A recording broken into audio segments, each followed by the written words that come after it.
Banyarwanda, inshuti z'u Rwanda, muri aho umwaka dusoza w'ibihumbi 2025 usize igihugu cyacu giteye intambwe igaragara, ariko kandi cyananyuze mu bibazo bitoroshye. Ndashimira Abanyarwanda bose kubw'icyizere n'ubufatanye mwagaragaje muri uyu mwaka. Ubukungu bwacu bwarazamutse. Ubu inshingano dufite ni ukubungabunga kandi tugakoresha neza amikoro dufite nk'igihugu. Ibi biradusaba ko twishakamo ibisubizo bishya bikwiye gutuma duharana intego n'imigambi bishya. Nta wundi muntu dukwiye gutegerezaho iterambere n'imibereho myiza yacu. Igishoro kinini kandi cy'agaciro dufite nk'igihugu n'urubyiruko rushoboye. Ni inshingano zanyu nk'urubyiruko rw'u Rwanda gusigasira ibyo twubatse no kubiteza imbere. Ndizera ko ibyo byose mubyiteguye, niyo byasaba kwitanga, yaba ku giti cyanyu cyangwa twese hamwe. Mu rugendo twagenze, imbogamizi twazihinduyemo amahirwe kandi twarushijeho gukomera. Ntidukwiye na rimwe kwibagirwa aho twavuye, kandi uku niko bizakomeza kugira ngo bidufashe kwiyubaka uko tubyifuza. Several milestone events this year elevated Rwanda's profile internationally.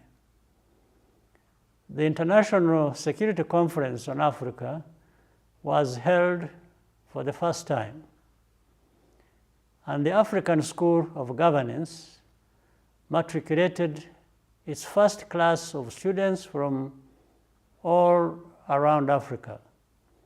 We also convened a new annual event on nuclear power innovation for Africa. This reaffirms that Rwandans and Africans generally have the power to define who we are, what we stand for, and where we are going. The defining moment of 2025 was undoubtedly hosting the UCI World Cycling Championships. Bringing this competition and its elite athletes to Kigali's streets was a source of immense pride for our nation. I congratulate everyone involved in making these events a success. Sports unifies and empowers communities across all boundaries. The world saw Rwanda and Africa in a new light. And much as we are not yet on top in football, the prospects for the future are promising thanks to the help of FIFA in building ourselves up. We also look forward to hosting the FIFA series next year. With the infrastructure we have built, our long-term ambition is to nurture the next generation of Rwandan talent to compete and excel. This month, Rwanda and the DRC signed the Washington Accords. I thank the United States and Qatar, alongside our African institutions, for supporting this peace process. It is a critical step toward addressing the root causes of conflict in eastern DRC and restoring regional stability. Rwanda is fully committed to implementing this agreement, but any threat to the peace and security of our people is unacceptable.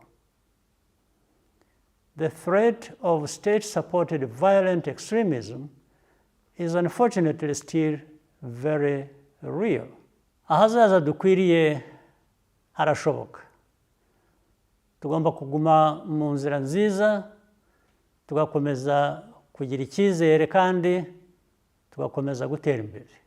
Mu gihe twizihiza impera z'umwaka, ndasaba buri wese kwitwararika no kwita ku mutekano wacu n'uw'abadukikije. Buri wese afite uruhare rukomeye kugira ngo tugere ku ntego zacu. Jyewe n'umuryango wanjye twifurije Abanyarwanda n'inshuti z'u Rwanda umwaka mushya muhire w'ibyishimo n'uburumbuke.